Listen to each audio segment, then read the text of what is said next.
అశ్వ సంవత్సరంలో కైలాస యాత్ర Sri Gayatri tours and travels 8977349696.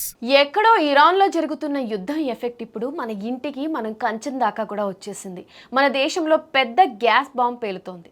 అసలు ఏం జరుగుతుంది, హోటళ్లు ఎందుకు మూతపడుతున్నాయి అనేది ఇప్పుడు ఈ వీడియోలో క్లియర్గా తెలుసుకుందాం. ఇరాన్ వార్ ఎఫెక్ట్ వల్ల మన ఇండియాలో ప్రధాన నగరాలైన హైదరాబాద్, బెంగళూరు, చెన్నై మరియు ముంబైలో హోటళ్లు, రెస్టారెంట్లకు కమర్షియల్ గ్యాస్ సప్లైని ఆయిల్ కంపెనీలు సడన్ గా ఆపేశాయి. గ్యాస్ సప్లై ఆగిపోవడంతో ఇప్పుడు హోటల్ యజమానులు లబోదిబోమంటున్నారు. ముందు మన దగ్గర 70 రోజులకు సరిపడా గ్యాస్ రిజర్వ్స్ ఉన్నాయని చెప్పి ఇప్పుడు ఇలా సడన్ గా సప్లై బంద్ చేయడం ఏంటని బెంగళూరు హోటల్ అసోసియేషన్ వాళ్ళు గట్టిగా నిలదీస్తున్నారు.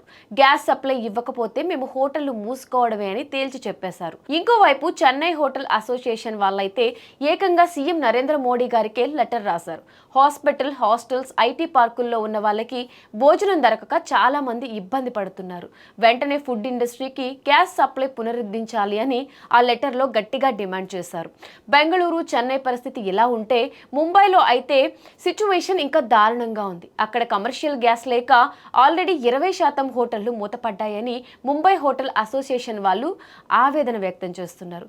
ఇప్పుడు అందరి మధ్యలో మెదులుతున్న పెద్ద భయం ఏంటంటే ఇప్పుడు హోటళ్లకు కమర్షియల్ గ్యాస్ ఆపేశారు. రేపొద్దున మన ఇంట్లో వాడే డొమెస్టిక్ గ్యాస్ సిలిండర్లు కూడా ఆపేస్తారా, ఇంటి దాకా ఈ గ్యాస్ కష్టాలు వస్తాయా అని జనం తెగ టెన్షన్ పడుతున్నారు. ఎక్కడో జరుగుతున్న యుద్ధం వల్ల ఇప్పుడు మనకి బయట తినడానికి కూడా కష్టమైపోయే పరిస్థితి వచ్చింది.